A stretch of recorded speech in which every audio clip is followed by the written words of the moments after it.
looking like it was urgent. This was after a night at La Boom across the river. Marv Levy, Sam Weiss, they were ready to play. The Bengals, how fired up were they? They hit anybody, even if it was their teammates. David Folger, Darryl Smith, boom, there they go. Bengals have a rookie running back. What's his name again, Tom? Ickey Woods. Yeah, that's the guy. Ickey Woods picked up 17 yards on this carry. Same opening series. What's his name again? Ickey Woods. Ickey Woods on the same opening series around Fred Smerlis, 14 yards. Number 30, Ickey Woods, 13 yards, and they rolled right down the field. And no wonder, because he had some guys ahead of him. Well, you see his offensive line here moving the Buffalo Bills off the ball the way they haven't been moved off all season. Ickey Woods getting to the safety, Kelso. But the Bills on 4th down stopped them on a 4th and goal gamble. The Bills defense took over. But what about the Bengals defense, Tommy? The Bengals defense with Reggie Williams, number 57, coming up the middle, put pressure on Kelly all day. And after that sort of pressure by the defense, the offense got going. This is the other back, James Brooks. He goes around the left side. You have to love the fact that this guy does not run out of bounds. And you also have to love the fact, if you're a Bengal fan, that he occasionally runs into the end zone. Touchdown, 3 yards. Bengals lead at 7-0 after the second drive. Later in the first quarter, Boomer Esiason was led every week in the AFC passing ratings. Will continue to lead with passes like this to Eddie Brown of 29 yards. And then when Munoz goes against Bruce Smith, Boomer has time. Gets a little bit of help here from home, and the key, giving him time all day. They did a nice job on Bruce Smith, did the Bengals. Boomer early in the second quarter will roll out, hit James Brooks. Brooks will do the rest, and he has a special tribute to his quarterback.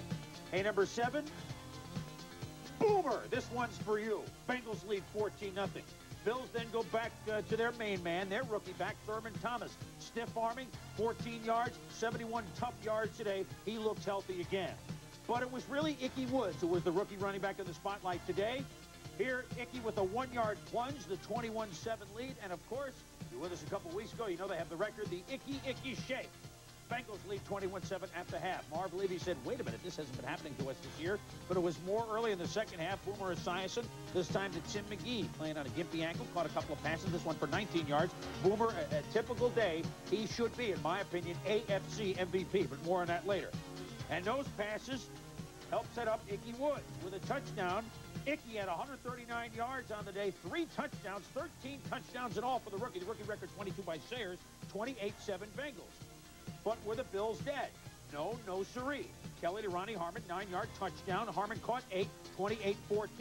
Then all of a sudden, while the Bengals might have felt that this one was in their pocket, Jim Kelly to Andre Reed. They don't rule it a touchdown down to the 1-foot line, but it sets up a Riddick blast. It's 28-21, and all of a sudden the Bills are right in it.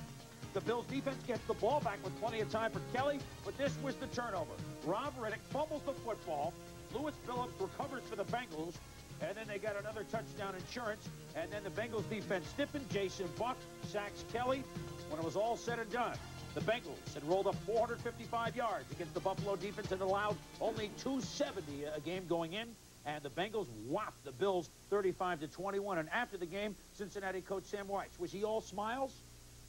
I hope that they have the feeling that they were outplayed today, because I think we had to whip 2 teams. We had to beat the officials again, and we had to beat the Buffalo Bills. But we beat them both.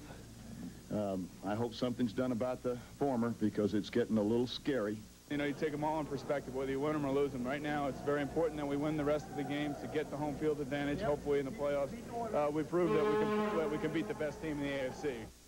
Nice comment by Boomer, who I really feel, and maybe you guys agree, should be MVP in the AFC, although we have a few weeks to go. Sam, at 10-3, should be happy, not worried about officials. He should have been happy with his play on the line of scrimmage by his line, right, Tom? The offensive line cleared the way for Ickey Woods and James Brooks to get 211 yards and 5 touchdowns. I think they knew the Bills would put a lot of pressure on them, had to establish the running game, did just that today. Bengals are 10-3. The Bills 11-2. It already clinched Axe. Did they have this game in perspective? Well, I think Marv Levy tried to keep everything in perspective for them. He made the statement, we feel like we've liberated Paris, but it's a long way to Berlin. I just think some of the young players didn't realize how wide the Rhine is. Speaking of Rhine, what rhymes with Rhine? How about wine? Sam, give us a break. You know, you're winning everything. You're recognized as a good coach, and you're still whining about the officials. It's a Rhine wine. At any rate, the Rhine may go into the Great Lakes, though. If the Bills don't lose another game, they would continue to have the home field advantage. Of course, if the 2 teams ended with the same record, the Bengals would have a home game, if they played head-to-head, would have the home field advantage because they, you know, they won the head-to-head battle today. Now, Axe, Cincinnati's win, what does it mean to them today? Well, I think it could be very significant because I remember back to '81 when the Niners went to the Super Bowl against Cincinnati. Cincinnati then had a young team, and Walsh came into Cincinnati during the season, and he said Montana wasn't going to play. They didn't need the game. They had clinched, and they just wiped out Cincinnati 21-3. I think that hangover carried over into the Super Bowl and helped the Niners. So I think this kind of victory at this point in the season is nothing but helpful. Do you think it goes that far if they play again, Tom? I think the defeat for the Bills not nearly as important. They had a lot of room for error. I think they knew that. We talked earlier on game day about a possible letdown. Not as much of a letdown as we would have thought. I like the way they came back in the second half. I think that, I don't feel surprised that Cincinnati won the ball game, but in January, in Buffalo, hey, you know, the defense is allowed to have one bad half a year. They just had one. But the Bengals showed when they're on, no one really can stop them full tilt. Buffalo may have that say if they meet again in the AFC Championship game in Rich Stadium, January 8th. That would be the AFC title game if all goes that far. Bills defense.